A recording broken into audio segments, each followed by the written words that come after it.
Rain streaked the glass like silver threads unraveling from the night sky. From his 12th-story apartment window, Luke Merrick watched the streets of Dallas. Glow slick and gold under the lamplight, the city a restless hum beneath him. He had once believed these lights would be his salvation, the bright opposite of dust-choked mornings and endless chores. But now they felt like the glare of a truth he couldn't avoid. His phone buzzed again. The message preview cut through him like barbed wire. "We need to talk." Elise. Elise, his fiancée. The woman he'd chased across states, the woman he'd molded himself for, suits instead of denim, skyscrapers instead of silos. And, as of this afternoon, the woman who had been caught tangled in the sheets with the man Luke had once called a mentor. He'd walked in on them without knocking. The air in that room had been thick with perfume and betrayal, and the only thing louder than Elise's gasp had been the shattering sound of Luke's trust. Now, hours later, the apartment felt too clean, too hollow.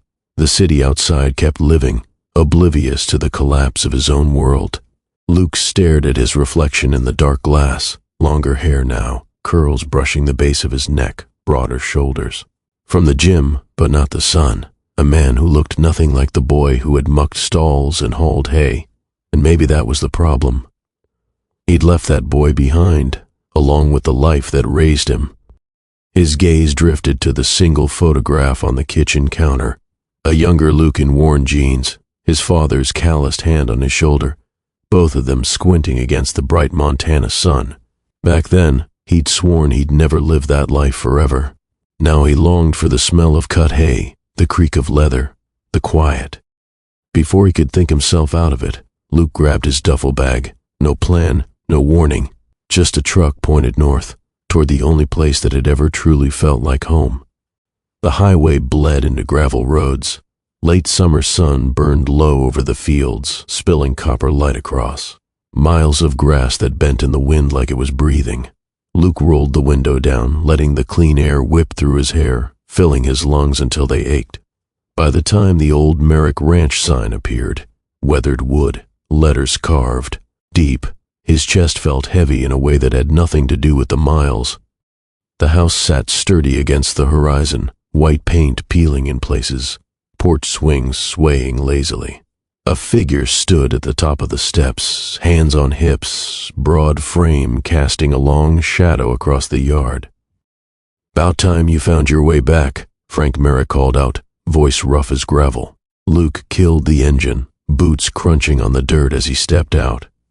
For a heartbeat, they just looked at each other, the father and son who had traded too many years for stubborn silence. Then Frank stepped forward and pulled him into a hug that smelled of sun, dust, and leather.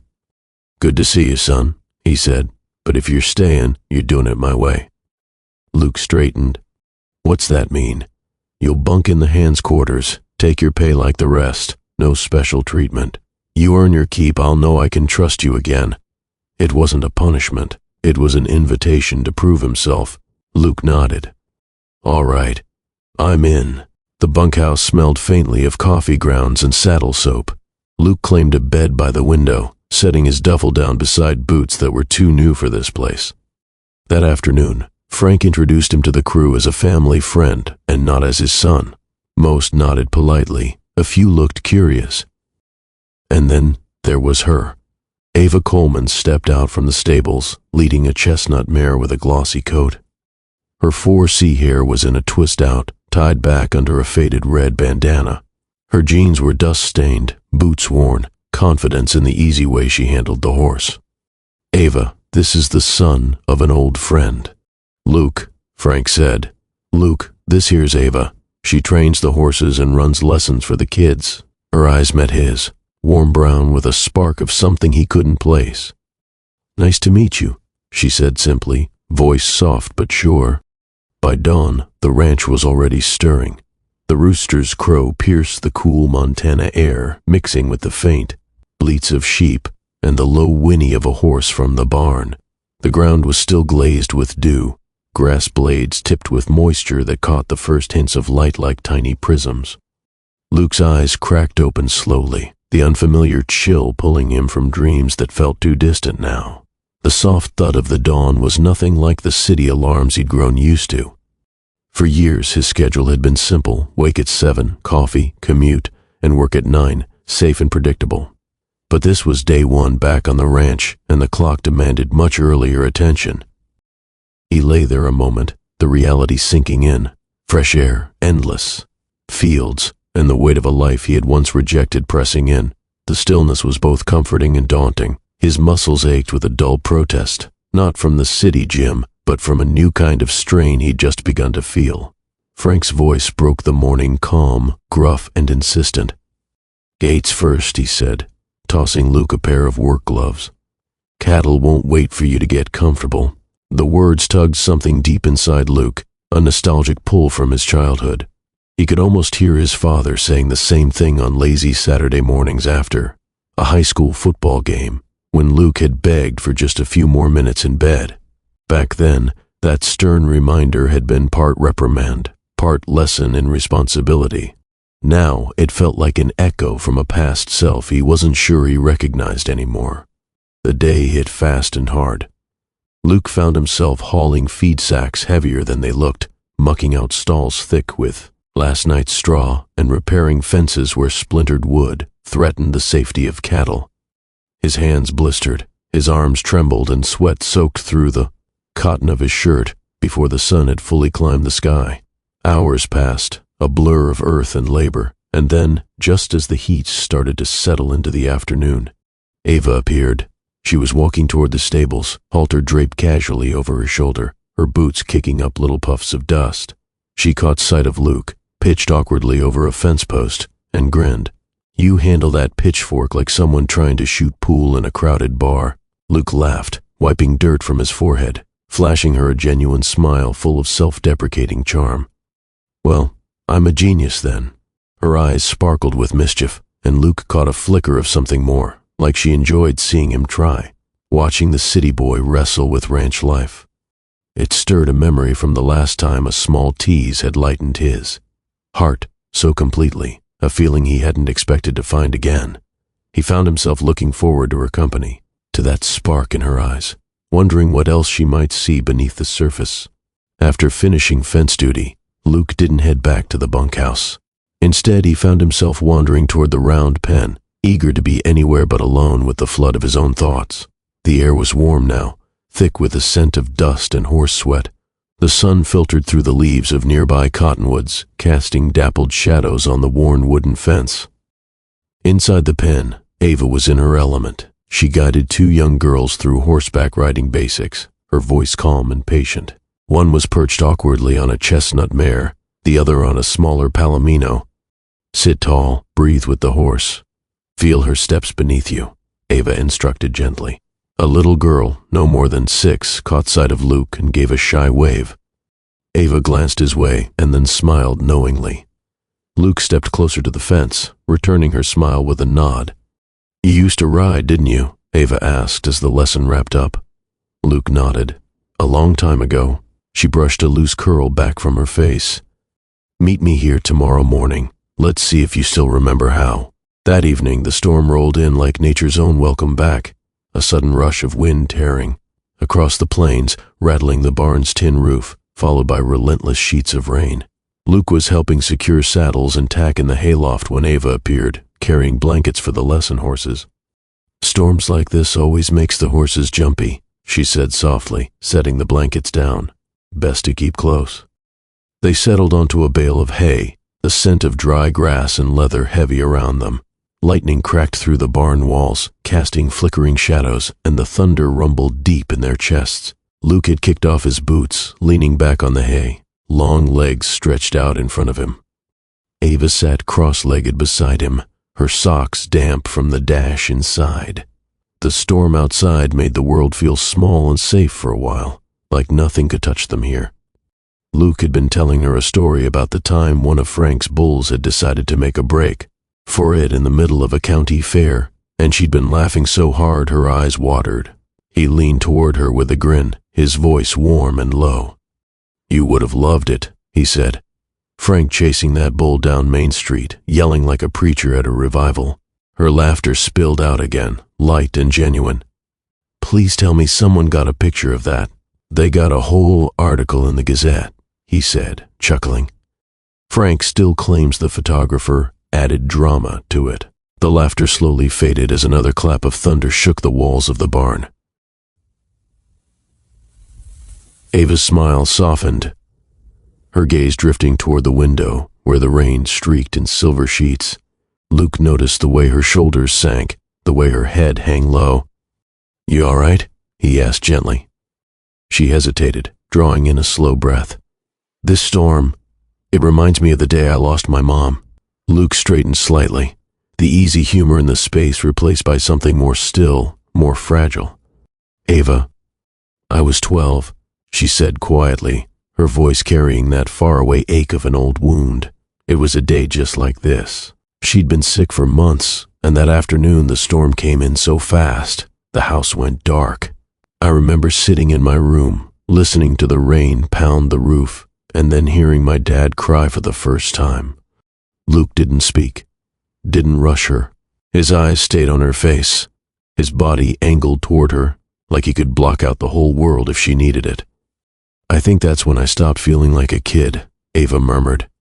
"When you realize life can just take people away from you, without warning." The air between them felt heavier than the storm. Luke reached out, his hand covering hers where it rested on the hay. His touch was warm, steady, grounding. "I'm sorry," he said quietly. "No one should have to grow up that fast." Her eyes lifted to his, and for a moment, the storm outside felt like nothing compared to the storm inside. Both of them, two people carrying old grief, finding that rare comfort of someone who actually understood. "My dad left not long after," she continued, "said he was going away for work and would be back soon. Some part of me is still waiting on him to show up. After that, it was just me and my granddad. He taught me everything, how to ride, how to care for the land. Ever since, I've never wanted to leave." Luke shifted, the memory sharp in his mind. "My mom, she was the heart of our family too. She made me believe in good when everything felt broken. After she died, Dad and we both became shells of ourselves. We didn't know how to grieve together without getting at each other's throats." He paused, voice thick. "That's part of why I left." Running was easier than facing the silence. Their eyes met, the weight of shared loss creating a fragile bridge between them. In that moment, Luke realized something he'd never had with Elise, the safety to be open, to be vulnerable without fear. "Before we continue, have you ever lost someone so dear that their absence impacted your relationships and how you related to loved ones left behind? Please feel free to share with us in the comments. We read every single one. Let's get back to the story." Luke stood beside Willow, the mare shifting uneasily. He ran a hand along her flank and glanced over at Ava, who was already preparing the saddle. "You remembered how to saddle a horse," she teased, tightening the cinch straps. "Barely," Luke admitted, sliding the worn leather into place. He felt the familiar nerves bubble up as he lifted his leg to place his foot in the stirrup.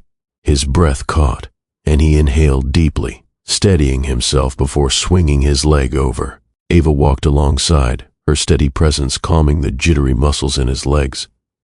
"You've still got the muscle memory," she said. "Your body remembers what your mind sometimes forgets." As Willow trotted beneath him, Luke found the rhythm, rising and falling, in time with her gait, breathing with the mare rather than fighting it. When Ava smiled at him with quiet approval, Luke felt something new, support without judgment. It was a feeling he hadn't experienced since his mother died, and it grounded him in a way that was almost foreign. By the time the lesson ended, his thighs burned with exertion and his palms tingled from gripping the reins. Ava reached out, helping him dismount with a firm, warm grip. "You're not hopeless," she said, a teasing light in her eyes. "Not entirely." 2 weeks in, Luke had found a rhythm to ranch life. His mornings began with the sun, the fresh Montana air filling his lungs like a balm. His body had transformed, the shoulders broader, muscles more defined and toned, skin kissed golden by the sun. The hard work fueled a vitality he hadn't known ranch life could offer. His friendship with Ava deepened, their interactions growing more playful and sarcastic, each teasing the other with growing fondness. Luke found joy in the small victories, especially when he could make Ava smile. One afternoon, Luke walked into his father's office, expecting a quick check-in about the horse's shots. Instead, he found Frank buried under a mountain of paperwork, face drawn and tired. "Numbers aren't looking good," Frank said, pushing ledgers toward Luke. "We're still recovering from the pandemic and close to the red. If something doesn't change, we'll be selling cattle by winter." Luke's brow furrowed as he flipped through the pages, noting expenses, losses, and missed opportunities. Frank hesitated before speaking again. "I don't know if I'm ready to trust you with all this just yet. It's been a long time." Luke met his father's gaze steadily. "I understand, but I want to help. I'm still learning, but I have financial experience from the city, and I'm family." After a long pause, Frank nodded. "All right, but you earn your keep, son." Days turned into nights as Luke worked late into the ranch office, poring over receipts and invoices. One evening, Ava appeared at the doorway, carrying 2 mugs of coffee. "You've been at it all day," she said, walking around the desk to stand beside him. Luke smirked. "Frank's been digging through the books himself. Seems like he and I know each other better than we let on." Ava laughed softly, her fingers brushing his hand as she handed over the mug. "Looks like Frank's taking advantage of your accountant skills." Luke grinned. "You could say that." As Ava excused herself, giving his shoulder a light squeeze, Luke felt a warmth linger long after she'd left. He made a mental note to ask her out to lunch at their favorite spot by the lake. He wanted to tell her everything about his complicated relationship with Frank, but first he had to fix the ranch's finances. However, the air hung heavy with anticipation, like the calm before a storm. Luke spent the next days mapping out cost-cutting strategies and new business proposals, pitching ideas to promote riding lessons and improve ranch efficiency. Frank listened, surprised and proud, the tension between them easing for the first time in years. One evening, Luke found his father sitting on the porch, staring out at the pasture. The old man didn't turn when Luke stepped outside. "You've been quiet lately," Luke said, lowering himself onto the steps. His father gave a slow nod. "A lot on my mind." They sat in silence for a moment, the chirp of crickets filling the space between them. "I wasn't always a good father," the old man admitted finally. "I was hard on you, harder than I needed to be. I thought I was preparing you for this life, but I see now, I was just making it lonely." Luke swallowed hard. "I never blamed you. Not really, I just wanted you to see me." His father's voice cracked. "I see you now, son. I never told you how hard it was after your mom died," Frank said, voice rough with emotion. "She was the glue, the one who kept us from falling apart. When she was gone, I didn't know how to be your dad, or even a man. We both tried to cope alone, and I guess I failed you." Luke's eyes stung. "I didn't know how to face you either. I ran because the silence was louder than words." The words landed deep. For the first time in years, Luke felt the weight between them lift. They embraced, both men letting the tears fall free, father and son finally grieving together. A few moments passed, filled with the sounds of night breeze and crickets, but not uncomfortable. Luke leaned back in his seat, arms folded. "Ava's good with the horses, good with the land."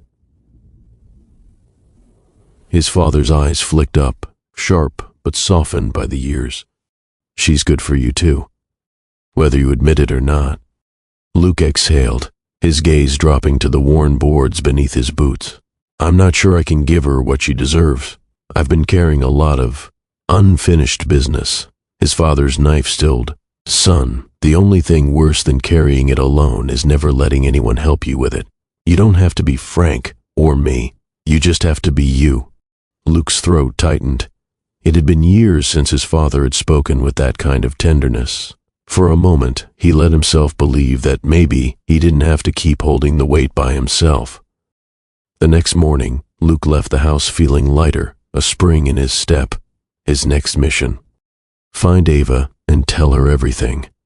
But as he stepped down the porch stairs, the sleek black SUV parked by the barn made his blood run cold. Elise stepped out, immaculate, polished, the very picture of city luxury, her blonde hair perfectly styled, heels sinking slightly into the dirt. She was everything the ranch was not. "Luke," she cooed, playing the wounded ex who'd realized her mistake. "You look good. Great, actually." Luke's face hardened. He felt nothing but disappointment and disbelief that he'd ever been close to marrying her. "What are you doing here, Elise?" he asked, tone void of any emotion. "I never should have left you, Luke. You're the only man who's ever made me feel safe, and what happened between him and I was a mistake. I got carried away by his words, and you know how I am with fine dining." Just then, Ava appeared, smiling brightly. "Well, look who finally crawled out of the ledger hole," she joked, but her smile faltered when she saw Elise's tear-streaked face and Luke's icy expression. Luke slowly reached for Ava's hand, turning to Elise with steady eyes. "I've moved on." The world seemed to hold its breath. Ava's shock was carefully masked, but Luke felt her tense beneath his touch. Elise's wide eyes flickered through disbelief, jealousy, and then cold arrogance. "You're the son of a ranch owner with 1,000 acres of rich land," she sneered. "You should be with a woman who has standards and beauty, not some ranch hand girl covered in dirt." Ava's eyes flashed fire. "That's rich coming from you. You're a disgrace to womanhood, blind to what real love and respect look like, and foolish enough to let something good slip away for fool's gold." Elise was left speechless, raw with anger. But before she could retort, she snarled, "You're missing out, Luke. You'll regret this," and stormed back to her car, peeling away in a cloud of dust. Luke stared after her, stunned by Ava's fierce defense and the depth of his feelings for her growing in that moment. Slowly, Ava withdrew her hand, masking her emotions behind a calm expression. "You're Frank's son?" Ava asked, searching his eyes. "That explains so much. Your similar manners and facial features, why he trusted you so much to go through his ledgers." She chuckled more from disbelief than humor. "God, I feel so stupid." "Ava." Luke tried reaching for her again, but she pulled away, backing up from him. "I need space," she said quietly. "You lied by omission, and that's hard for me to forget. Trust is fragile." Luke nodded. "I was going to tell you over lunch today. I wanted to earn my place, not take shortcuts. I didn't want you to see me differently." Ava's voice softened. "I've been lied to before. When I give my trust, breaking it cuts deep." She turned and walked in the direction of the pens, leaving Luke running, his hands over his face, restraining himself from going after her. A month passed, the tension and distance between them thick and uncomfortable. Conversations were clipped, their work efficient but void of warmth. One Friday evening, Ava was in the storage room, counting grain stock before a weekend storm. Her back was to Luke as he entered, setting down the last of the equipment. Their greeting was short, both pretending to focus on the task at hand. After a moment, Luke stayed, watching her, reluctant to leave the silence unbroken. As he walked toward the door, he stopped, closing it in front of him but lingering in the dim light. Ava exhaled, thinking he'd gone, then startled when she turned and saw him still there. She pressed the clipboard to her chest, a subtle shield. "I can't do this silent treatment anymore," Luke said softly. "I want you to hear me out." He spoke of his relationship with Frank, how being back on the ranch meant shedding titles and facades, how with her he felt free to just be himself. "You could have told me," she said, voice quiet but edged. "I was planning to that day. After working through the ledgers for Frank, I never imagined the timing would matter," he replied. The tremor in his voice betrayed him. "It matters," she said simply. "To me, it does. It was never my intention to deceive you, Ava." Ava's defenses cracked. She admitted she'd felt stupid and betrayed, but now understood why he'd kept it hidden. Her pride had been bruised, and she hated lies, especially from those closest to her. She shared a painful memory of someone she trusted breaking her heart. Luke listened, earnest and apologetic. He promised never to be intentionally dishonest again. Their eyes locked, Ava searching for truth, Luke willing to give it. "I believe you," she whispered, her voice barely audible. He stepped closer, lowering the clipboard and cupping her face gently. "Do you believe I want to kiss you right now?" Her breath hitched, lips parting in a soft gasp. Her breath caught. "Luke." Luke brushed his lips teasingly against hers, giving her time to pull away. Then he went in fully and kissed her, slow at first, tasting of restraint, then deeper, like the dam had finally broken. She gripped his shirt, pulling him closer, her pulse racing in time with his. Their kiss deepened, moans, whispered names, bodies moving in sync. When they finally pulled apart, they were both breathing hard, their foreheads resting together. They stumbled backward against a sack of grain, breath mingling, hands roaming. "Don't shut me out again," he whispered. "Then don't give me a reason to," she whispered back. "I've wanted to taste these lips since I first heard your laughter," Luke confessed. "But I want this to be right. I want you screaming my name when you fully trust me, mind, heart, and body." Suddenly, thunder cracked above, breaking the spell. They pulled apart, eyes wide, hearts racing. They ran for shelter inside the main house, rain beginning to drum on the roof as their laughter mingled with the storm. The Harvest Festival was alive with lights strung across the town square. The aroma of cinnamon, roasting corn, and fresh apple cider filling the crisp autumn air. Fiddle music drifted through the crowd as Luke found Ava near the pie table, her curls loose and catching the soft glow of lanterns. They walked side by side, shoulders brushing, their laughter mingling with the sounds of the crowd. They tried their hand at the ring toss, and when Ava won, she handed Luke a small stuffed horse with a grin. "Something to remember tonight by." He chuckled, tucking it under his arm, like I could forget. Under the glow of the festival lights, with music humming in the background, he pulled her into a slow dance, their steps in sync without effort. They danced, slow and easy, the world narrowing to the warmth of his hand at her back and hers resting over his heart. In that moment, the laughter and music felt like a promise, one of new beginnings and healed wounds. Neither spoke, but their eyes held volumes, trust built, hearts opening, love growing quietly like the turning seasons. In the months that followed, their rhythm deepened into something steadier, something worth holding on to. There were still hard days, moments when old griefs crept in, but they faced them together now. One afternoon they sat side by side on the fence rail, boots dangling just above the earth.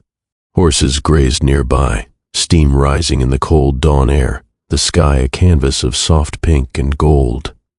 Luke exhaled deeply, feeling the weight of his journey, the running, the pain, the healing.